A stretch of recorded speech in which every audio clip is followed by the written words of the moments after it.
안녕하십니까. 하루의 경제 주식 마무리 경주마 이재용입니다. 오늘 하루는 어떠셨습니까? 오늘 정말 모처럼 상승다운 상승이 있었는데 그럼에도 불구하고 마음 한구석이 찜찜한 것은 아직까지 모든 것이 다 해결되지 않은 채 그냥 하루 반짝 오른 거 아닌가, 이런 우려 때문이겠죠. 이게 뭐 저만의 생각은 아닌 것 같은데, 자, 장이 어떻게 갈지, 글로벌 시장은 어떨지, 우리 장은 어떨지 오늘도 한번 충실하게 풀어보도록 하겠습니다. 세 분의 전문가와 함께 달립니다. 어서 오세요. 네. 안녕하십니까. 안녕하세요. 자, 오늘 코스피 코스닥 동반 상승을 했습니다. 외인하고 기관이 그래도 제법 매수다운 매수를 보여줬다, 이렇게 봐도 되는 거죠? 네, 그렇습니다.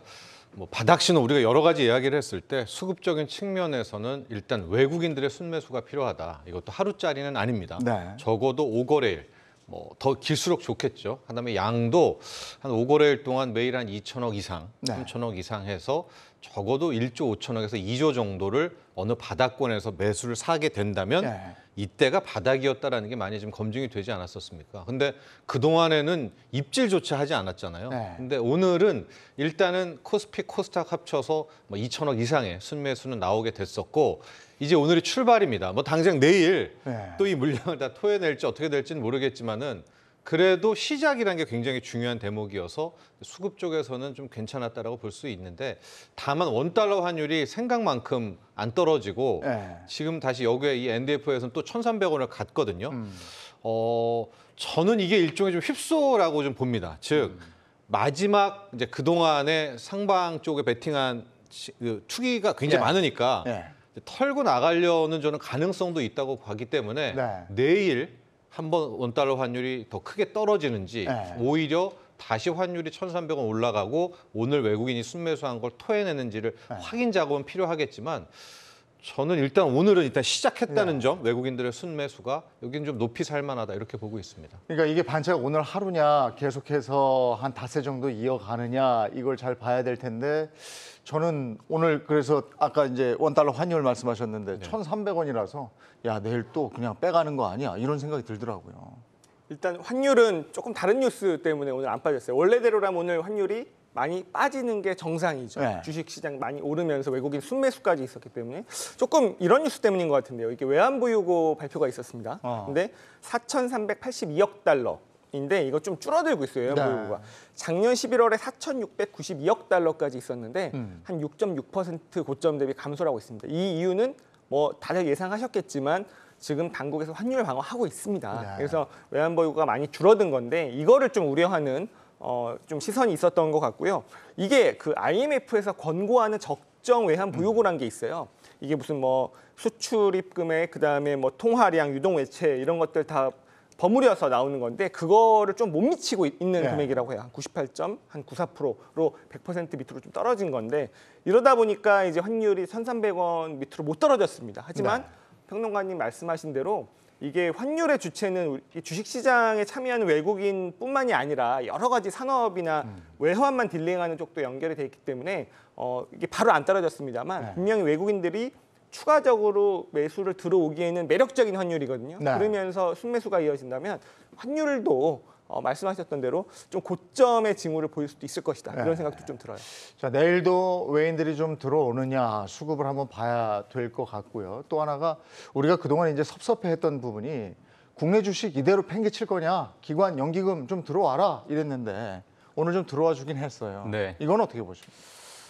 지금 사실 최근에 너무 많이 또 하락했던 그런 부분에 따라서 좀 들어온 것도 있는데, 과거에 이제 보게 되면은 전체적인 이 경기 침체의 국면에서 미국 기업들의 어떤 실적이나 어떤 펀더멘탈이 너무나 탄탄하기 때문에 어쩔 수 없이 연기금 입장에서는 크게 돈을 또 굴려야 되니까 그런 쪽으로 이제 돈이 많이 들어갔던 것은 좀 사실이지만, 최근에 이제 중국의 어떤 부양책, 그리고 이제 국내에 많은 이제 저가에 있는 그런 기업들이 이제 좀 매력적으로 좀 보이면서 이렇게 조금 돈이 좀 유입이 되는 그런 모습을 좀 보여줬던 것 같습니다.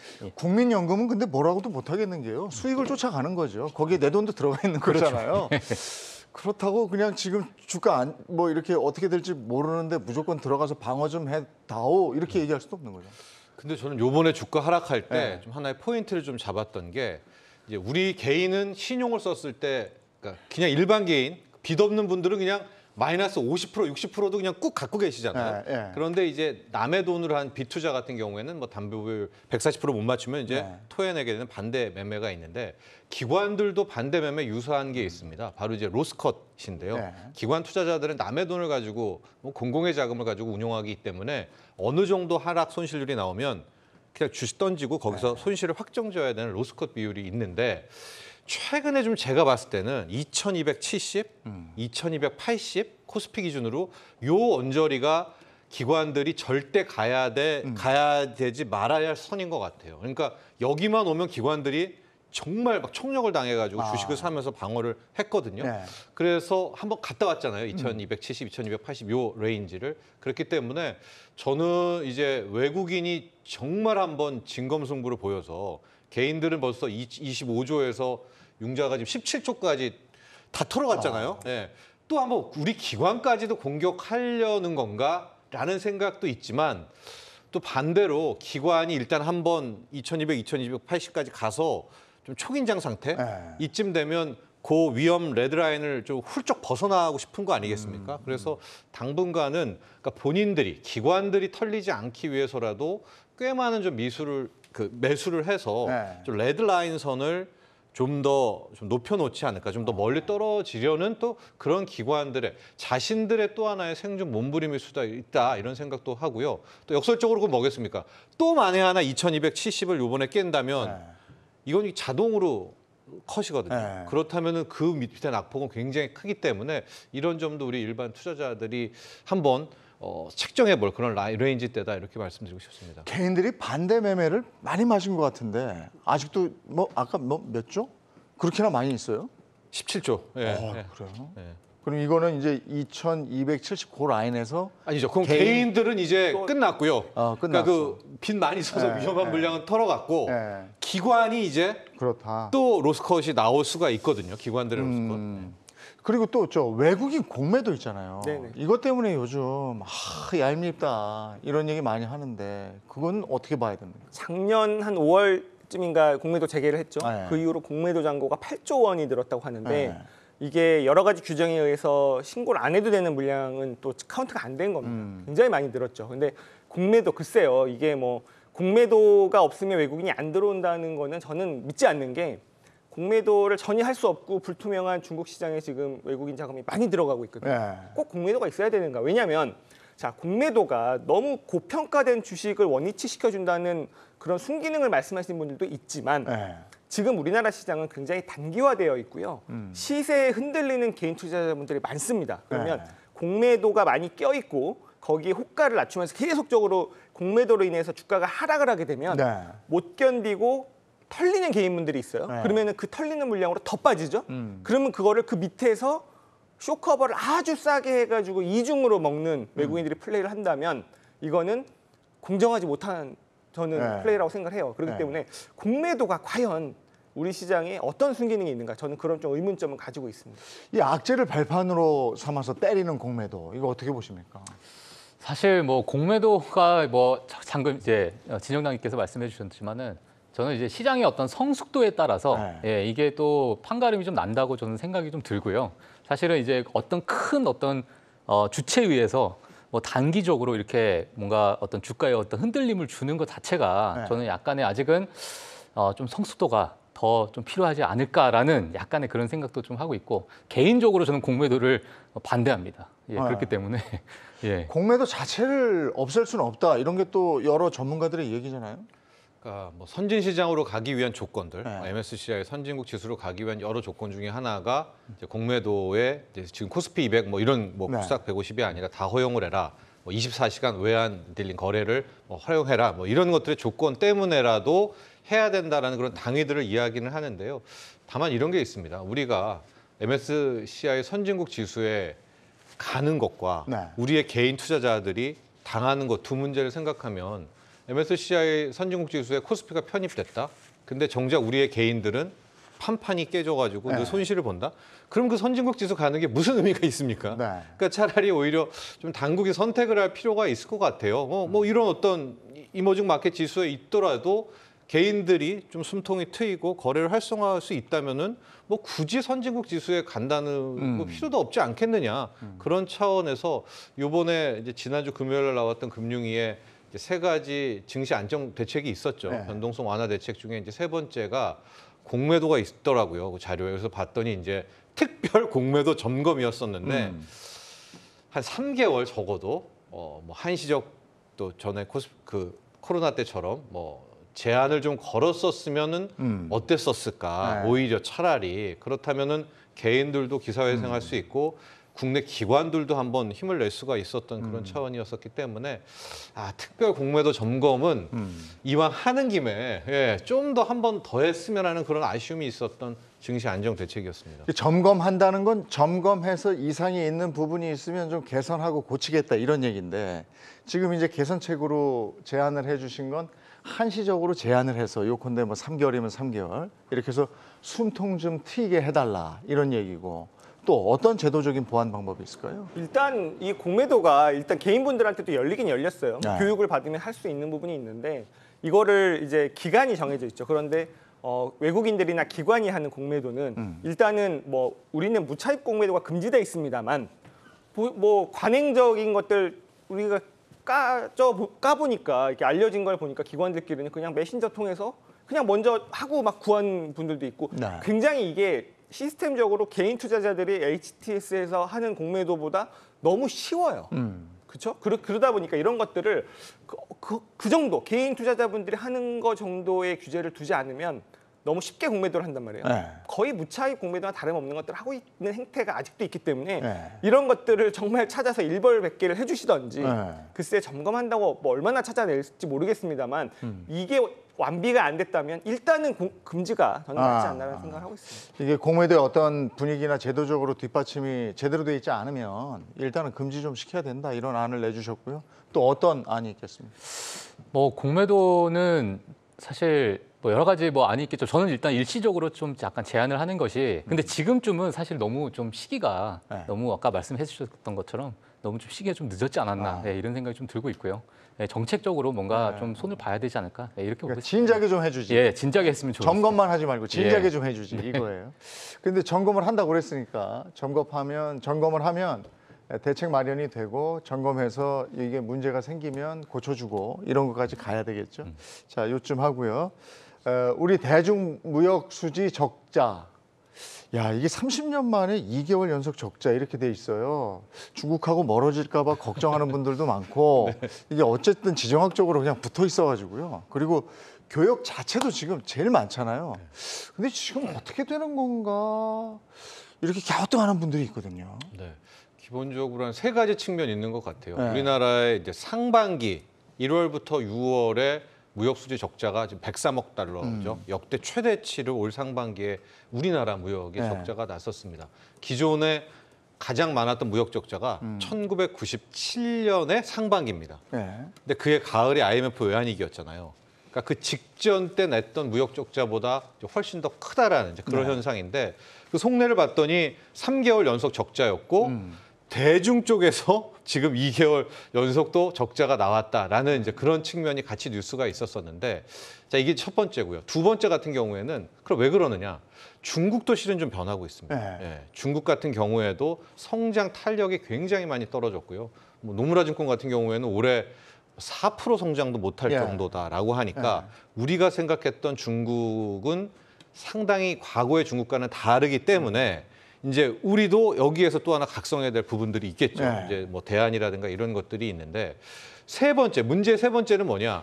이제 정부의 스탠스였던 것 같아요. 네. 예, 최성목 이번에 그 뭐죠? 그 경제수석이 가가지고 이제 대중과의 그 관계가 이제 과거와는 다르다. 이제 수출과의 생각을 좀 뭐 달리해야 된다라니까 큰 틀에서 좀 보면 이제 중국과를 탈중국해야 된다라는 것을 좀 이제 말을 이제 했지 않았었습니까? 네. 근데 코멘트를 굳이 했어야 되는가 네. 이런 거죠. 그러니까 원래 우리가 그냥 해놓고 네. 대안을 마련해 놓고 저 말을 하는 것과 대안이 없는데 그냥 저 말부터 던져놓으면 네. 실은 대중과의 관계가 더 악화될 수가 있잖아요. 안 그래도 지금 요 둘 사이에서 네. 뭔가가 삐걱대고 있는데 그런 측면들 이렇게 한 3가지 정도가 이번에 나온 이 대중 무역 간의 네. 관계들에 있어서 체크 포인트인 것 같습니다. 이거는 그냥 경제적인 문제뿐이 아니고 정치, 사회 전반으로 한번 풀어봐야 되는 문제이기 때문에 근데 이번에 뭐 다 느끼셨겠지만은 그 유럽 순방 이후에 더 조금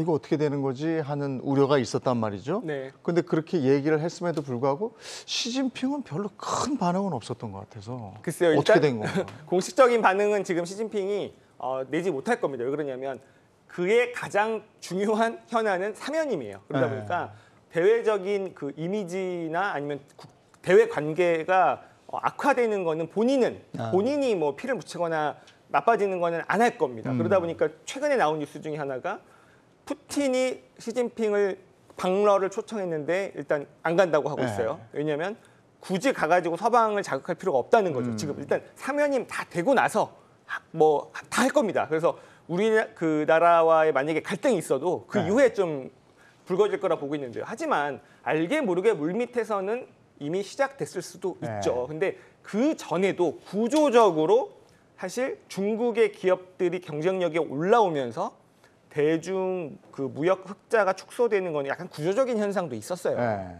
우리는 사실은 중간재를 납품을 하고 그거를 최종 가공해가지고 중국에 수출하기 때문에 지금 중국의 수출도 예전만 못하고 내수 위주로 좀 가고 있습니다. 이런 것들이 구조적으로도 어쨌든 중국의 기업들이 자국 기업들을 키워주는 이런 흐름 속에서 어려워지고 있던 게 분명했기 때문에 우리나라 경제가 지금 굉장히 잘해야 된다. 좀 그런 상황, 뭐 주식이 문제가 아닌 거죠. 그런 상황인 것 같습니다. 외교나 정치적으로 뭐 깊이 있게는 모르겠습니다만은 그냥 뉴스를 통해서 보는 느낌으로는 우리하고 중국과의 관계가 조금 미심쩍어지는데 이런 느낌은 있단 말이죠. 근데 정작 미국은 오늘 보니까 저 중국 관세 취소 발표?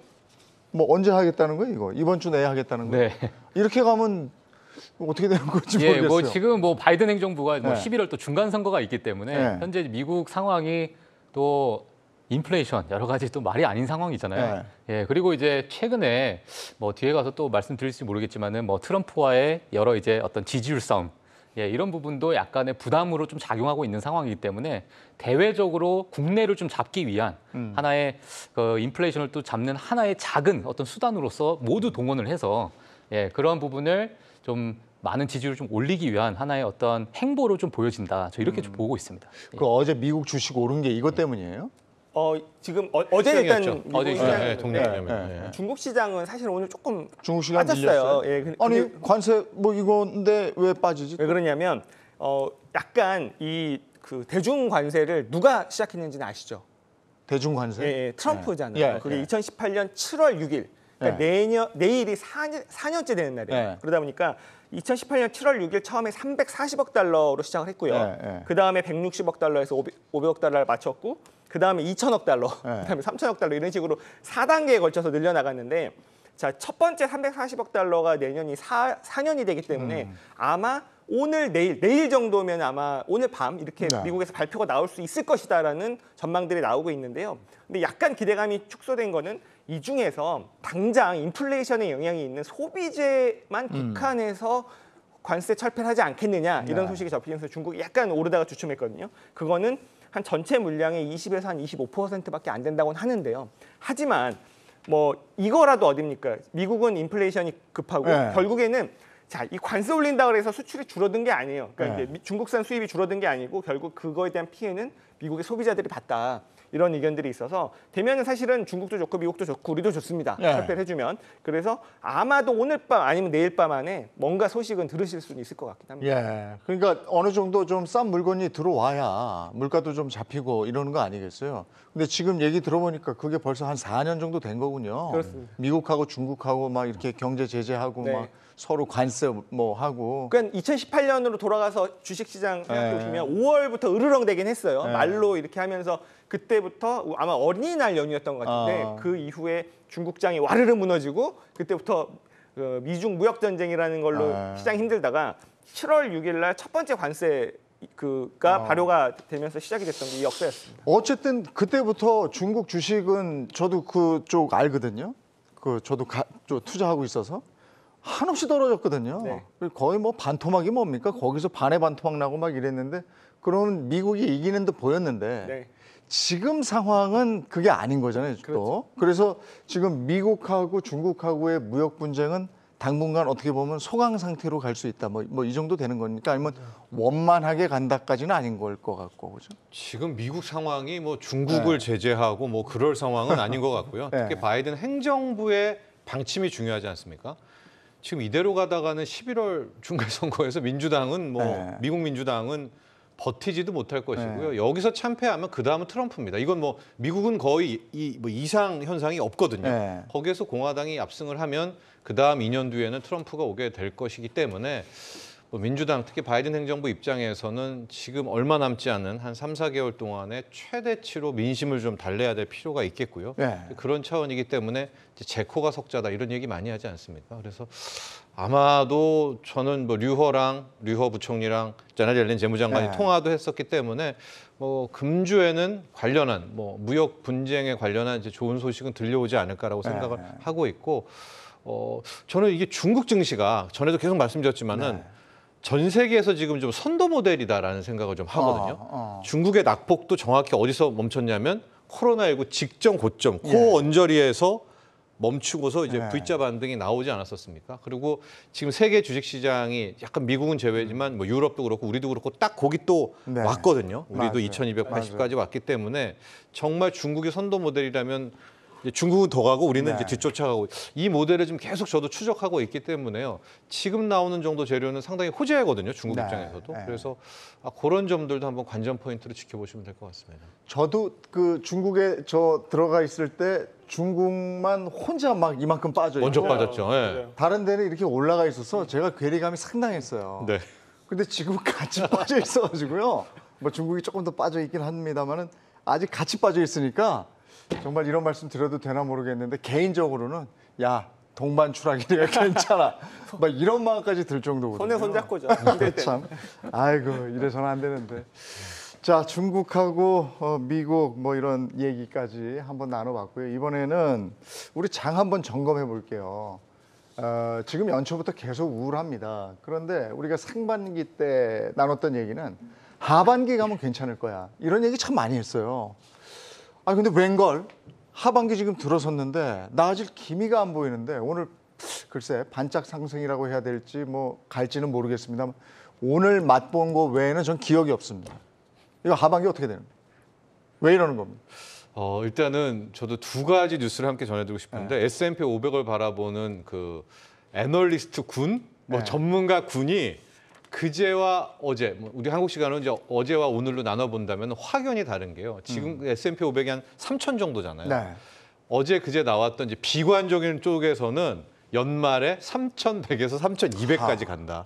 근데 이제 오늘 새벽에 나오는 또 긍정론자들의 이 애널리스트 군에서는 4,300을 다시 회복할 거다. 그러니까 S&P 500이 4,700, 800 그렇죠? 네, 4,700까지 갔으니까 이게 양극단이잖아요. 지금이 이제 3,800쯤 될 겁니다.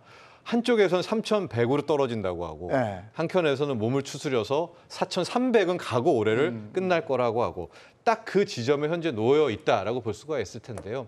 핵심은 경기 침체인 것 같고요. 근데 경기 침체를 두 집단 모두 인정을 하는데 대응이 약간 다른 것 같아요. 그러니까 그 더 빠진다는 쪽은 경기 침체가 더 가고 뭐 연준이나 이런 데서는 마이웨이를 가고 뭐 어쨌든 정석대로 경기 침체가 오니까 주가도 폭락할 것 아니냐라는 이제 이야기고요.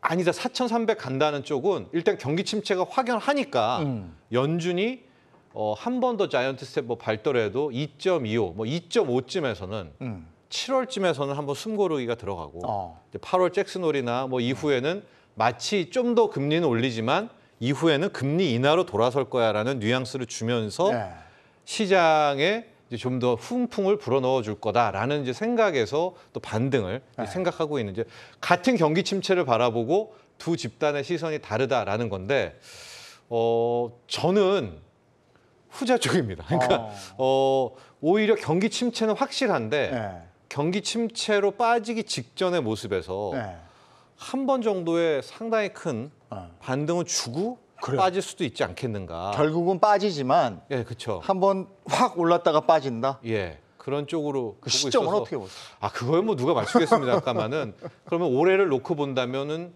우리 코스피는 한 2270, 2280에서는 일단은 숨을 고른 거고 네. 이 S&P 500 역시도 네. 한 뭐 3600, 3700 여기 선에서는 일단은 이제 호흡이 좀 나온 것이 아닌가라고 보고 있고요. 물론 이제 봐야 되겠죠, 앞으로의 네. 추세들을. 네. 그렇기 때문에 저는 이 두 집단 중에 후자 쪽 아직 하반기가 남았잖아요. 네. 네, 6개월 정도 남았는데 그래도 좀 몸을 추스릴 수 있겠다라는 쪽에 한 표를 던지고 싶습니다. 아까 이제 금리가 떨어진다 뭐 이런 얘기를 지금 들어서는 그게 과연 가능하겠어? 지금도 막 빅스텝, 자이언트 스텝 얘기하는데 이런데 또 국면 전환이 한번 되면은 또 걷잡을 수 없도 그쪽으로 가기 때문에 참 정말 알다가도 모르겠다 이런 얘기입니다. 그런데 어떻게 보세요? 저 상반기에는 전반기에는 괜찮아, 전반기에는 너무 힘들었는데 그쵸. 하반기는 어떻게 보십니까? 근데 전반기가 아까 보셨듯이 S&P 500이 20% 빠졌고 네. 나스닥은 거의 30% 빠졌죠. 그런데 이렇게 보시면 될 것 같아요. 그렇게 많이 빠진 이후에 미국 증시가 와르르 무너진 적이 또 있던가. 물론 뭐 금융위기라든지 대공황이라든지 이런 특수한 케이스를 보시면 있겠지만 지금이 그런 케이스는 아닌 것 같아요. 그리고 경기 침체가 오겠죠. 네. 지금일 수도 있어요. 왜 그러냐면 1분기에 미국의 GDP는 마이너스 1.6이었습니다. 물론 이건 정부 지출이 확 줄어서 오미크론 때문에 일시적인 부분이 있었지만 그 애틀란타 연구원에서 발표하는 GDP 나우에 의하면 지금 2분기가 마이너스 2.1이 예상이 되고 있습니다. 네. 그러면 2분기 연속 마이너스면 이미 경기는 굉장히 안 좋아졌다고 볼 수 있는데 주식시장이 이 경기 침체를 얼만큼 반영하고 있는가에 대한 의견이 갈리는 것 같아요. 경기 침체 알아. 근데 그래서 20% 빠졌잖아. 나스닥 30% 빠졌잖아 하면은 바닥으로 볼 수 있는 건데 여기서 중요한 거는 인플레이션이 잡히느냐예요. 네. 금리 인하 얘기가 왜 나오느냐면 자이언트 스텝을 왜 합니까? 지금 경기가 뜨거워서 합니까? 인플레 잡으려고 하는 거죠. 네. 자이언트 스텝 하면서 또 이런저런 이유로 유가도 떨어지고 물가가 잡힌다면 내년에 연준은 금리 인하를 할 수도 있고 그런 의견들이 이미 미국의 월가에서 나오고 있습니다. 네. 그렇다면 생각을 해보세요. 가장 뜨거운 증시는요.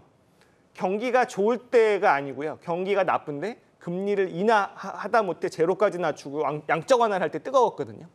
제로까지 아니더라도 2018년 말에 금리를 2018년까지도 4번 올리다가 금리 인상을 그만하겠다라고 파월이 얘기하고 2019년에 보험성 금리 인하를 하면서 굉장히 뜨거웠던 그런 기억이 있습니다. 그런 것들이 올 하반기에 아니면 내년 초쯤에 분명히 나올 수 있는 거죠. 저는 그렇게 보고 있습니다. 누가 또 그런 얘기 하더라고요. 우리 자본주의 경제 체제가 산전수전, 공중전 다 겪은 지 오래고 그때마다 뭔가 대안을 찾아내서 극복을 해왔다.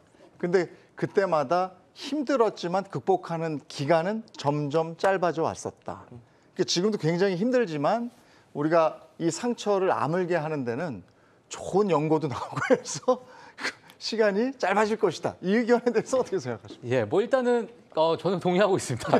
예, 동의하고 있고요. 뭐 사실 과거에 그 가장 이제 52년 만에 가장 큰 폭 하락이니까 네. 저 여기에 앉아 계신 분들 전부 다 처음 겪는 일이 아닐까 네. 예, 이런 생각이 좀 들고 있는데 사실 이러다 보니까는 과거의 어떤 역사에 맞춰가지고 저희가 좀 봐야 될 것 같아요. 네. 근데 2000년 이후로 어떤 이제 불마켓, 그러니까 어떤 상승장, 그다음에 이제 하락 마켓을 보게 되면 이 상승장이 엄청 길어지고 하락 마켓은 짧아졌거든요. 네. 근데 이제 1900년대로 넘어가게 되면 그때는 많이 길었습니다. 하락장도. 그렇기 때문에 이런 어떤 역사적 통계로 봤을 때 그리고 지금 이제 미국 기업의 어떤 기업 실적들 또는 펀더멘탈적인 부분 봤을 때 이러한 지금 하락장이 생각보다 빨리 좀 회복이 될 수도 있다. 이제 이렇게 좀 보고 있습니다. 이게 단지 우리의 희망뿐이 아니고 예. 실제로 이렇게 됐으면 하는 바람이고 아니 많은 분들이 그렇게 얘기를 하더라고요. 예. 저는 그 자본주의의 스마트함 그리고 네. 자정작용 말씀하셔서 생각난 게 저는 대표적인 게 밀값인 것 같아요. 소맥 가격이 그 마시는 소맥 말고 소맥 그 1,300달러까지 올랐어요. 예. 부실당 지금 예. 800달러 중반까지 떨어졌어요. 예. 이게 700달러대가 가면 전쟁 전의 가격입니다. 네. 왜 이렇게 급격하게 떨어지느냐? 저는 이게 자본주의의 자정작용이라고 생각하는데 예. 밀은 4개월이면 잘한대요. 근데 밀 가격이 고공행진하니까 다들 무슨 일을 했겠습니까? 빈 땅을 찾아서 다 밀을 심었죠. 밀만 심는 네. 거죠. 그래서 농산물 가격은 안 잡힐 거라고 저도 생각했는데 근데 웬걸 지금 밀 가격이 이미 1,300에서 800 중반까지 내려온 예. 거예요. 그러니까 기름값도 그렇잖아요. 지난번에 마이너스로 가다가 갑자기 지금 막 이렇게 돼서 우리가 고민인 거고 이러다가 또 증산을 해놓으면 또 떨어질까 봐 지금 막 선뜻 못하고 막 이런다면서요. 와, 지금 CP에서요. 네. 방금 전에 나온 뭐 마이너한 의견일 수도 있는데 65달러, 어쩌면 45달러까지 떨어질 수 있다는 어떤 전략가가 의견을 냈다고요. 물론 마이너한 의견이지만 예. 떨어지면 또 그렇게 떨어질 수 있는 거죠. 근데 이게 이제 또 국채 부분도 한번 짚어봐야 된다고 그러더라고요. 국채가 떨어진 게 또 문제라고 그래요. 전에는 또 올라서 문제라고 그러고 이거는 어느 장단에 춤을 춰야 되는 거예요? 그러니까 정확히 국채 중에서도 장기물, 그 중에서도 미국의 10년 만기 뭐 국채입니다. 이게 여기에 미국 10년 만기 국채 금리는 세계의 뭐 시중 금리다. 뭐 이렇게도 표현될 수 있는 정말 경제의 저는 뭐 총화 꽃이라고 생각을 하고 있고요. 오늘 뭐 짧은 시간엔 다 못하고 나중에 국채 특집이 있으면 한번 깊게 이야기를 해야 되는데 10년물의 장기 금리가 뭐 어떻게 움직이는가, 기준금리 인상에 따라서도 움직이고요. 뭐 크게는 경제 성장률도 반영하고 있고요, 기대 인플레도 반영하고 있고요. 또 뭐 인플레 총화입니다. 총화에 따라서 움직이는 것이기 때문에 이것을 뭐 비단 10년 채권을 사서 뭐 금리가 떨어지고 누가 팔아서 올라가고 뭐 이렇게 단순하게 표현할 수 없는 건데요. 현재 미국의 10년물 국채 금리가 떨어졌습니다. 그러니까 3.2, 3까지 가다가 지금 3%도 깨지고 2.7까지 갔다가 지금 한 2.9 정도의 형성이 되고 있습니다. 그러니까 국채 금리가 특히 10년 만기 장기물 금리가 떨어진다는 건 이제 미국의 경기 침체를 반영한다. 현재로서는 이게 저는 맞다고 보고 있거든요. 근데 이제 앞으로도 제가 여러 번 말씀드릴 거고 뭐 이게 어려울 수도 있겠지만 저는 두 가지 모델을 좀 보고 있거든요. 첫 번째 모델은 94년 모델이 있고 두 번째 모델은 2006년 모델이 있습니다. 이게 뭐냐면은 94년 같은 때는 지금이나 비슷해요. 연준이 막 금리를 그때 채권의 대학살이라고 그러는데 기준금리를 막 오르니까 기준금리에 따라서 단기물도 올랐고 장기물도 막 미친 듯이 올랐다가 한 번 살짝 인하를 했거든요. 그러면서 국채금리가 이제 뚝 떨어지게 된 더 많이 이제 이런 상황이 있고요. 2006년 모델은 뭐냐? 그때는 따박따박 기준금리를 올렸는데 같이 10년물 국채금리가 가다가 기준금리는 올라가는 그 시점에 어느 틈엔가부터 나도 모르게 국채금리가 떨어지는 거예요, 홀로. 이제 그러면서 2007년에 어마어마한 주가 버블이 왔었거든요. 그러고 이제 다시 나중에 국채금리가 올라갔는데 저는 지금 생각하고 있는 모델이 2006년대의 10년물 국채금리 모델입니다. 근데 2006년에 국채금리가 이제 이렇게 되고 2007년에 주가 버블이 왔다고 말씀하시는데 제 기억으로는 2008년 이때가 글로벌 금융위기 아니었어요? 그렇죠. 예. 그러니까 이게 또 한 단계 더 스텝을 나가신 건데 저는 경기 침체는 결과적으로 올 거라고 보고 있고요. 인플레는 못 잡을 거라고 보고 있기 때문에 기준금리는 올리는데 2006년 때와 비슷한 메커니즘. 어느 틈엔가 10년물 국채금리가 이대로 가다가는 미국 경제는 그냥 쪼그라들 것이다라고 하면서 자기가 먼저 빠져요. 예. 근데 그때 달러 약세도 같이 나오면서 한 1년 반 동안 엄청난 소위 말하는 달러 캐리 트레이드 버블이 나왔었거든요. 그래서 아직 모릅니다. 이게 95년식을 따를지 2006년식을 따를지 모르겠지만 10년물 국채 금리가 다시 3% 이상으로 안 간다면 추세적으로 하락이 된다면 저는 그때 당시 그리고 달러 약세까지 덧붙여진다면 한 1년 반 우리 2006년 말 2007년에 나왔던 주가 버블 이런 것도 달러 약세로 일어난 주가 버블이었죠. 그것도 한번 생각해 보자. 라는 말씀을 이제 제가 처음 드리는 거고요. 아니, 앞으로 이제 시간 날 때마다 평론가님 얘기를 지금 잘 들으셔야 되는 게 1994년인가 5년 요때 모델 또 2006년 모델 말씀하셨는데 그게 그래요. 그 다음 해인가 뭐 이렇게 올랐어. 근데 가만히 보면 1997년인가의 IMF 위기 아니었어요? 그때 이제 우리는 그랬지만은 이제 미국은 달랐고요. 그래요? 어쨌든 우리는 곤두박질 쳤고 올랐다가 2006년이면 2007년 좋았다가 2008년에 글로벌 큰 하락이 왔죠. 경제 위기에서 그냥 꼰두박질 쳤는데 그러면 올해가 2022년이면 내년에 올해 하반기부터 조금 오르다가 2024년에 곤두박질 칠 수 있다 뭐 이런 해석도 가능한 거죠. 이제 예측이나 그런 거는 신의 영역이고요. 추적하는 거죠. 추적하면서 근데 겁난다고 여기까지 가니까. 추적하면서 과연 어떤 신호를 줄까? 특히 만에 하나 국채금리가 10년물 국채금리가 여러 요인들이 있지만 밀어 올리는 상승의 요인도 있지만 하락의 요인도 복합적인 거거든요. 떨어지고 달러 약세가 나온다면 이게 포인트입니다. 달러 약세가 나온다면 마지막 라스트 버블 뭐 이런 것들도 한번 분명히 나올 수가 있기 때문에 앞에 내용이 다 어려우시면은 달러가 약세되느냐 아. 이것만 또 보면은 예, 또 예. 이게 쉽게 적용을 하실 수 있어요. 심플하네. 달러가 약세가 네. 되느냐. 저도 여기 좀 얘기 좀 네. 보태고 싶은데요. 그 말씀하셨던 그 2006년 모델이 예. 그린스판의 수수께끼라고 해서 어. 그 당시 그 연준 의장이었던 그린스판이 기준금리를 계속 올리는데 왜 장기물은 계속 안 올라가고 오히려 떨어지냐. 예. 그래서 나도 모르겠다 해서 그린스판의 수수께끼였습니다. 그러면서 이게 사실 그때는 뭐 돈을 많이 벌던 신흥국들, 뭐 특히 중국의 미국 국채를 많이 사서 그런 거 아니냐. 하지만 원인은 정확하게 밝혀지지 않았는데요. 결과는 말씀하신 대로 네. 버블이 왔어요. 근데 어디서 왔냐면 미국의 집값에서 왔어요. 맞아요, 그게 맞아요. 바로 이제 예. 터진 게 결국에는 서브프라임 사태 아니에요. 그때 모기지 뭐 해가지고. 그렇죠. 예. 그러면서 주식시장도 무너진 거지. 사실 주식시장이 버블이 오진 않았어요. 그래서 미국의 집값이 버블이 오면서 돈이 넘쳐나고 그래서 집값에 100% 대출을 해주고 이런 일이 벌어진 거예요. 네. 달러 약세랑 맞물리면서. 네. 그렇다면 말씀하셨던 대로 그런 장기물이 기준금리를 올리는 대로 안정되고 결국엔 이게 이제 돈값이잖아요. 네. 금리가 싸다는 거는. 이러면은 어디선가 그때는 집값이었지만 이번에는 주식시장일 수도 있고 뭐 코인 시장일 수도 있고 버블이 한번 크게 온 다음에 네. 무너질 수 있는 그런 개연성은 충분히 있다고 저도 생각하고 있습니다. 국가가 저 국채 금리 이런 걸 어느 정도 통제하는 거잖아요. 단기 금리를 통제하는 거지. 네. 그 장기물을 통제하는 거는 지금 그 일본밖에 없습니다. 일본은 10년물 금리를 0.25를 타겟해서 YCC라는 걸 하고 있어요. 네. 그런데 지금 그게 잘 어려우니까 돈을 네. 어마어마하게 쏟아부으면서 일본이 0.25를 지키는 걸 실패할 수도 있다. 이런 이제 그 투기 세력도 나타난 건데. 그럼 제가 이 말씀 왜 드렸냐면 일본은행이 지금 국채 금리 통제를 포기할 가능성이 있다. 이 네네. 얘기가 나와가지고. 지금 그 얘기예요. 네. 네. 하고 포기하는 순간 네. 달러는 약세로 금방 떨어집니다. 왜냐하면 지금 일드 커브 컨트롤을 하고 있기 때문에 네. 엔화가 약세거든요.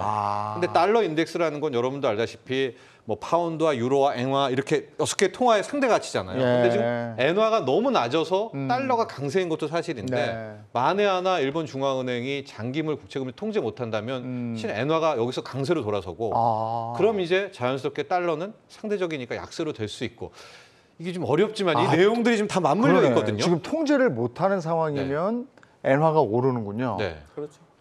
통제 못하는 상황이 되기 전에 사야 되는구나. 이런 모든 것들도 참 여러 가지 복잡. 모델에 대한 저희 네. 가정을 하는 거고 네.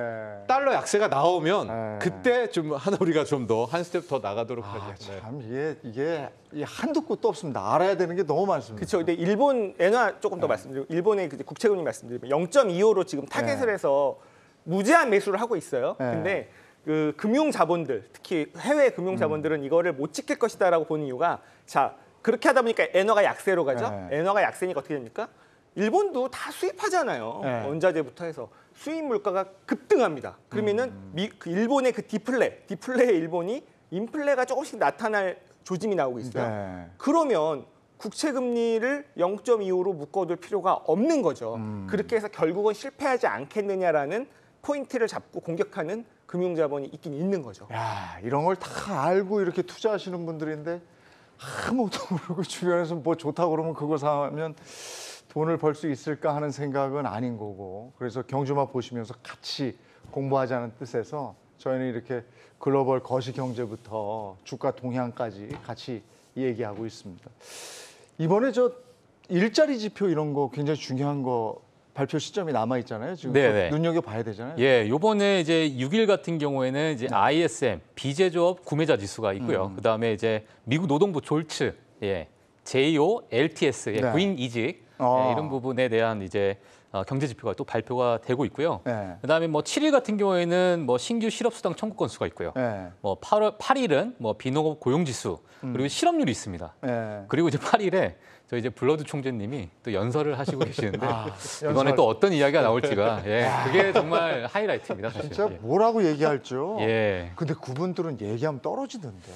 지금 뭐 최근에 뭐 금리를 이제 하락을 할 구간이 올 수도 있다 이런 이제 언급을 먼저 시사를 했기 때문에 이게 지금 또 시장에서 네. 많이 이제 좀 관심을 받고 있는 상황이거든요. 근데 구인 이직 보고서 뭐 이런 거 있잖아요. 그러면 뭐 취업 뭐 이런 부분. 그렇죠. 그나마 그런 것들이 지금 지표상으로 괜찮지 않아요? 네, 아직은 이제 미국이 지금 그래도 경기를 좀 지키고 있는 게 네. 두 가지인데 하나는 실업률이고요. 네. 예, 그 다음에 지금 현재 이제 인플레이션을 좀 잡고 있는 것 중에 하나가 이제 기업의 어떤 실적 네. 그런 부분이라고 좀 볼 수 있을 것 같아요. 그런데 이제 실업률 자체가 이제 소비 지출이 지금 상당히 좋기 때문에 소비 지출을 잡고 있고 그다음에 이제 실업률 같은 경우에는 아직은 안 떨어지고 있는 상태이기 때문에 이제 견고한 상태거든요. 지금은 그렇기 때문에 그런 부분을 지금은 그래도 미국 경제가 아직 견고하다 이렇게 좀 얘기를 하고 있는 상황입니다. 네. 예. 경기 침체가 올 것이다, 뭐 우려 이런 게 있는데요. 우리가 생활하는 데 있어서는 이미 체감하고 있잖아요. 너무 많이 올랐고 내 주머니가 비어가는 것도 알게 되고 그다음에 주식에 투자했던 분들은 지금 거의 내 주머니에 있는 게 반만큼 줄어들었는데 이런 상황들이 경기 침체가 아니고 뭐야 우린 진작에 겪고 있어 이런 분들도 많이 계시고 FOMC 회의록 공개 네. 이 부분은 저희가 누누이 얘기하지만 늘 중요하게 생각하잖아요. 예, 회의록 공개까지. 뭐 우리 그때 무한 루프 중에 하나가 FOMC 결과, 그 다음에 소비자 물가, 그 다음에 좀 지나면 전달에 하나. 해서 의사록까지도 봐야 되는 거고요. 그래서 의사록도 한번 뭐 6월에 어떤 이야기를 했나를 보게 되는 것도 중요하고요. 저는 그 아까 말한 블라드 세인트루이스 연은 총재 이 코멘트에 정말 이번 한 주는 제가 곤두세우고 있는 것이 지금 블라드 총재는 앞서 말한 것 중에 95년 모델을 주장하고 있어요. 지금은 세게 금리를 올리지만 좀 쉬었다가는 금리 인하 간다. 그러면서 이제 일종의 투심을 회복하려는 이제 그런 마음들을 보이고 있기 때문에 과연 블라드 총재가 이번에도 또 그런 유사한 말을 할지. 근데 어쨌거나 그 코멘트도 나쁜 건 아니거든요. 지금은 많이 올리지만 물가 잡는 순간 뭐 연준이 또 구원투수 나선다 뭐 이런 뉘앙스가 있기 때문에 이 블라드 뭐 진짜 똑똑하다는 그분의 우리 블라드 총재 이야기까지 들어보면 이번 한 주는 의사록 보고 미국 쪽에서는 좀 확인이 된다 이렇게 보고 있습니다. 그러니까 세계적으로 똑똑하다는 분들이니까 이런 위기 상황을 정말 통제 가능한 상황으로 만들어서 잘 극복했으면 좋겠는데 이분들이 진짜 그렇게 극복할 수 있는 분들인가 이런 의문도 또 있단 말이에요. 그러니까 지금 연준의 신뢰 위기가 분명히 불거지고 있는 게 있죠. 뭐 대응이 늦은 게 아니냐라고 하지만 우리가 과거에 지금 가장 걱정하신 분들이 70년대 스태그플레이션 오는 거 아니냐라고 하는 걱정들을 하시잖아요. 그때에 비하면 상당히 빨라요. 왜 그러냐면 폴 볼커라고 하는 분이 취임하신 게 79년인데 근데 인플레이션이 73년부터 시작됐거든요. 6년간 방치된 인플레이션이었는데 지금은 그래도 어쨌든 늦어봤자 몇 달 늦었습니다. 네. 그렇게 가고 있어서 일단은 좀 믿고 갈 필요가 있지 않을까 싶네요. 아유 오늘은 그래도 장도 오르고 좀 긍정적인 얘기가 좀 나오고 그래서 진행하면서 뭐처럼 좀 즐기면서 진행하고 있어요. 일단 시장이 올라야 뭐 방송을 하든 뭘 하든 그러니까. 할 맛이 납니다. 오랜만에 좀 올라주니까 얘기하기 편하네. 네. 외국인 순매수만 나오면은 내일도 편하실 겁니다. 아니 근데 유가 얘기 또 안 할 수가 없어. 유가 얘기 안 할 수가 없어. 인플레이션 하면 또 유가 얘기해야 되는데 미국하고 사우디 같은 산유국 얘기도 있지만 문제는 또 러시아잖아요. 경제 제재에 반발해서 러시아가 나 석유 안 풀어 이래버리면 누가 그래요?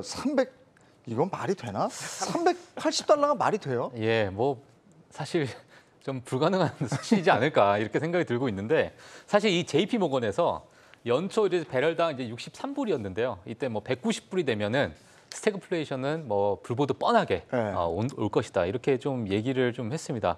뭐 하지만 지금 뭐 다들 아시다시피 뭐 7월 16일 날 바이든 행정부 바이든이 이제 사우디 방문을 하게 되면서 그런 부분에 또 많은 분들이 또 촉각을 곤두세우고 있는 상황이기 때문에 그리고 이제 뭐 러시아에 대한 어떤 상한제 뭐 이런 얘기도 좀 많이 있잖아요. 네. 예, 그렇기 때문에 상한제가 사실 실효성이 없을 것이다라는 평가도 좀 많이 있는 상황이고요. 글쎄 이게 예. 이제 풀어드리자면 G7 정상회의에서 예. 주요 7개국 정상들이 상한제를 정한다 그랬는데 예, 뭐 이게 얼마 이상이면 내가 러시아 거 안 사겠다 뭐 이렇게 되는 거 아니에요? 예, 그렇죠. 아니 근데 중국하고 인도에서 다 사가는데 무슨 소리예요? 예, 근데 이제 그렇죠. 이제 G7에서 이제 그런 부분을 어느 정도 좀 제재를 해야 된다. 러시아 이제 원유에 대해서 계속 전쟁을 일으키고 있기 때문에. 네.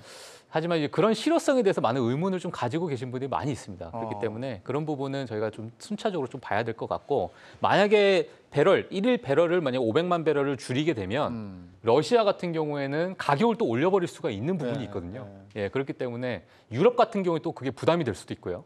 그래서 이제 그런 부분은 추후에 저희가 좀 지켜봐야 될 부분이 아닐까. 이번 7월 달이 그 부분이 좀 중요할 것 같습니다. 유럽 국가들이 이렇게 세게 나가면서도 불안불안하지 않겠어요? 그리고 길어지면 점점 더 손해를 보는 거 아닙니까? 네, 그래서 유가를 일시적으로는 잡을 수도 있을 것 같아요. 일시적으로 WTI가 배럴당 저는 $100도 깨질 수도 있겠다고 보고 네. 있지만 결과적으로 원유의 국제유가의 추세적 상승은 못 잡는 것이 아닌가라고 보고 있습니다. 330달러 이거는 좀 제가 봐도 그거는 뭐죠? 배럴당 300달러는 뭐 말이 안 되지만은요. 결국 유가는 전고점이죠. 네.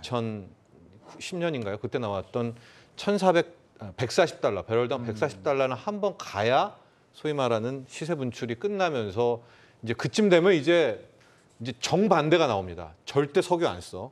우리 다 이제 클린 에너지 쓸 거야라는 아마 그 몰이까지는 저는 나와야 될 것 같다고 봐요. 이게 굉장히 정성적인 분석일 수도 있는데요. 우리가 완전히 석유 시대를 끝내려면 이쯤에서 유가가 또 떨어지잖아요. 또 석유 찾습니다. 그러면 석유 못 버려요. 완전히 정을 떼야지 되는데 저는 그러면은 전고점은 가줘야 완전히 이제 석유는 정 떼고 전기차 막 사고 태양광 클린 에너지 개발하고 그런 측면에서도 봤을 때 뭐 7월, 8월에 유가가 잡힐 수는 있겠으나 결국 유가는 다시 오르고 인플레는 다시 시작되고 결국 또 경기 침체는 가는데 그 과정에서 금융시장이 한번 일종의 인플레를 반영한 버블이 나오느냐 이대로 추락하느냐 그 싸움이지 않을까 이렇게 봅니다. 아니 이런 판국에 푸틴은 웃고 있다. 네. 그리고 저 중국하고 그 기름을 네. 사 쓰는 인도 그쵸. 이런 데는 괜찮다 이러잖아요. 이게 일단 러시아산 원유가 뒷문으로 다 이미 네. 중국과 인도로 가는 건 다들 알고 계시죠. 네. 근데 그래서 상한제를 해도 의미가 없는 게 이미 중국과 인도에 좀 싸게 팔고 있습니다. 그래서 전 세계에서 생산되는 것과 이제 지금 소비하는 게 맞춰지고는 있어요. 그런데 이러다 보니까 어떤 얘기까지 나오고 있냐면요. 이게 그 제재를 받고 있어서 중국에 팔아야 되는 국가가 러시아만 있는 게 아닙니다. 네. 이란이 또 있죠. 네. 근데 러시아와 이란은 약간 동맹 관계예요. 왜냐하면 반미로 묶여 있는 동맹인데 서로 중국에 자기 거를 더 많이 팔기 위해 둘이서 저가 경쟁을 하고 있다. 이런 보도가 있었어요. 그런 걸 보면 저는 사실 이게 어쨌든 다 소비가 되고 있고 그래서 한 가지 또 좀 걱정거리는 뭐냐면 지금의 러시아산 석유가 다 팔리고 있는데도 이 유가인 게 네. 제재를 풀어도 전쟁이 끝나도 그 부분은 조금 걱정이 되는 오히려 걱정이 되는 포인트긴 해요. 하지만 이게 지금 이게 뭐 유가 상한제고 이거 아무 의미 없다. 네. 그거는 좀 맞는 얘기인 것 같습니다. 아니 그래서 이게 이제 전쟁이 지금보다 더 길어지면 각국이 우크라이나에 대한 그 지원을 멈추지 않을까 이런 우려도 있거든요. 근데 우리도 이런 서러움을 겪었던 나라잖아요. 그러니까 참 안쓰럽기도 한데. 예, 뭐 국제 정세가 이제는 사실 유가는 어찌 보면 약간의 좀 정치적인 이슈랑 너무 결합이 되어 있기 때문에 이제는 뭐 지금 이 상황에서는 거의 명분의 싸움이 되지 않을까 예, 이렇게 보여지고 있고요. 그다음에 이제 실수요의 어떤 유가의 어떤 가격 결정은 네. 이번 뭐 사우디가 오히려 가장 큰 어떤 효과를 좀 보여줄 것 같다. 뭐 이렇게 좀 생각을 하고 있습니다. 예. 지금 방금 저는 이렇게 들었는데 역외 환율이 그 1,308원 9원 이렇다는. 이건 어떻게 얘기할 수 있어요? 두 가지 중에 하나죠. 오늘 우리가 속은 것인 거나 그러니까 일종의 더 가려고 했던 거나 아니면은 이제 외환에도 투기 세력들이 있지 않습니까? 근데 더 오른다는 쪽에서 베팅하는 또 막대한 자금들이 일단은 짧게 올려놓고 이제 빠져나가려는 이거 좀 그런 봐야 차원에서 올리려는 걸 수도 있겠는데요. 계속 봐야 될 것 같아요. 일단 위험 구간입니다. 그러네요, 1,308원 네, 이런 구간은. 네. 자, 저 유가 얘기 더 하자면 아까 푸틴이 웃고 있다 이렇게 얘기를 했는데 반면에 미국의 바이든은 울고 있다 이렇게 되는 거 아닙니까? 그렇죠. 뭐 지금 이 인플레를 잡지 못하면 당연히 중간 선거에서 지게 될 것이고요. 그러면 사실 중간 선거 이후에는 완전 또 미국의 정책이 다 바뀔 수도 있는 거예요. 의회 상황에서. 그래서 지금 어떤 얘기가 나오고 있냐면 본인의 대선 공약을 파기해서 최대 11건의 석유 시추 허가를 좀 검토하고 있다. 이런 얘기까지 지금 나오고 있는 정도입니다. 아니 트럼프는 또 대선 출마 선언한다. 이 와중에 적기죠, 적기 지금. 이 와중에 근데 또 여론조사 보면은 아니 이게 이제 그 저도 주식에 관심을 갖고 하다 보니까 이게 모든 게 연관이 돼 있어서 이런 것도 좀 알아야 되더라고요. 바이든이 진다는 여론조사 결과가 있다. 지금 하면 당연히 질 거예요. 지금 선거, 내일 선거하면 당연히 집니다. 예. 트럼프한테는 사우디 방문이 좀 분수령이 될 수도 있겠죠. 거기서 뭔가를 얻어와야 되는데 근데 글쎄요 그 마크롱 대통령이 사우디 증산이랑 없다는 얘기를 했는데 미국의 정보력이 그런 것도 파악하지 않고 만나러 가지는 않았을 것 같다는 생각은 들고요. 굉장히 중요한 순방이 될 것 같습니다. 자, 또 하나 이제 반도체 얘기 또 안 할 수가 없어요. 이게 골고루 연결이 돼 있어가지고요. 그 글로벌 3위 업체죠. 마이크론의 실적 부진 전망. 이거 실적이 부진하게 나올 거다 이런 거죠 지금? 예, 지금 뭐 이번 실적에 대해서는 그래도 긍정적으로 좀 나왔는데 앞으로 전망치에 대해서 부진하다 이렇게 좀 얘기를 좀 했습니다. 그래서 앞으로 이제 칩 수요에 대한 환경이 좀 악화되어 간다라고 CEO 산제이 메로트라 이분께서 이제 인터뷰를 했는데 사실 마이크론 같은 게 한 달간에 마이너스 27%가 하락을 했어요. 전체적으로 반도체 섹터가 좋지 않은 그런 상태고요. 그렇다 보니까는 뭐 반도체 장비 업체도 뭐 어플라이드 머티리얼스 같은 경우도 마이너스 24%고요. 램 리서치도 마이너스 21%. 뭐 이런 이제 뭐 엔비디아 뭐 다들 너무 좋아하시는 엔비디아 같은 종목들도 한 달간 마이너스 한 20% 정도 빠졌거든요. 예, 그렇기 때문에 이제 앞으로 이제 반도체에 대한 어떤 수요가 좋지 않다. 그리고 이제 인텔의 CEO도 2024년까지는 어떤 수요와 공급의 측면이 많이 불균형이 이루어질 것이다. 자, 이런 부분을 이제 CNBC에서 많이 얘기를 했기 때문에 그런 부분이 많이 좀 적용이 된 것 같습니다. 예. TSMC도 주문 축소가 나왔어요? 지금 왜냐면 그 스마트폰 안 팔리죠. 스마트폰이 올해 마이너스 5% 예상해요. PC가 마이너스 10% 예상합니다. 전년 대비. 그러니까 당연히 그 업체들이 주문이 줄어들고 있어. 오더컷이라고 하죠. 그런 것들이 반영되고 있다고 봐야 될 것 같습니다. 엔비디아도 지금 상당히 많이 떨어졌죠? 엄청 많이 그건 이제 그 가상화폐 이더리움 이슈까지 더해져서 이게 채굴 수요를 쓰던 것들이 재고로 나오면 신제품이 안 팔리는 발목을 잡는 그 이중고까지 지금 겪고 있는 상황이라고 보면 될 것 같습니다. 그럼 엔비디아 같은 경우는 어때요? 요즘에 조금씩 좀 담아볼 만도 해요. 사실 저는 이제 엔비디아의 이번 하락이 뭐 비트코인 어떤 가상화폐 자산의 뭐 이제 GPU죠. 그래픽 카드에 관련된 어떤 수요가 많이 떨어질 것이다. 이런 이제 전망치인데요. 지금 엔비디아의 어떤 사업 부분을 보게 되면 게이밍 같은 경우에 47%고요. 네. 그다음에 데이터 센터가 37%. 데이터 센터면 클라우드라고 보시면 될 것 같습니다. 그다음에 자율주행 부분이 이제 12% 정도를 차지하고 있는데 최근에 이제 데이터 센터의 그 매출이 어마어마하게 급증을 하고 있는 상황이거든요. 그래서 이제 GPU는 그러니까 엔비디아를 평가할 때는 앞으로 GPU를 만드는 회사라고 보면 힘들 것이다. 네, 이런 이제 많은 전망치가 있기 때문에 지금 단순히 GPU에 대한 어떤 실적 하락이 앞으로도 좀 좋지 않을까 이렇게 보기보다는 앞으로의 어떤 산업 성장성을 봤을 때는 저는 좀 괜찮은 구간이다 이렇게 보고 있습니다. 예. 아니 지금 저 계속 들어오는 소식이 환율이 너무 걱정인데 1,310원이 지금 넘어갔다네요. 이게 지금 유로화 약세가 문제인 것 같습니다. 지금 보니까 유로화가 전저점을 또 깨고 지금 엄청나게 초약세가 되고 있거든요. 그러면서 달러 인덱스가 지금 105.7을 넘어서면서 전고점을 또 깨고 올라가고 있으니까 큰 틀에서 달러 강이 계속 나오니까 원달러 환율도 당연히 약세가 되는 거죠. 달러 강, 원 약세가 나오고 있는 거고요.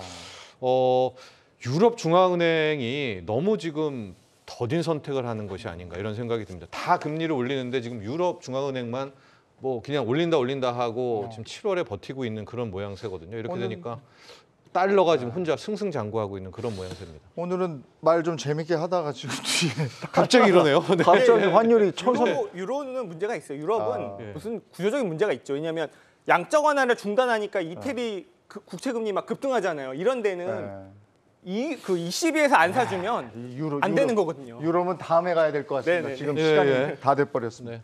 요 얘기 하나 해드릴게요. 로마를 망하게 한 것은 전쟁이 아닌 물가였다. 야, 겁나는 얘기인데요. 오늘 여기까지 하겠습니다. 내일 뵙겠습니다. 고맙습니다.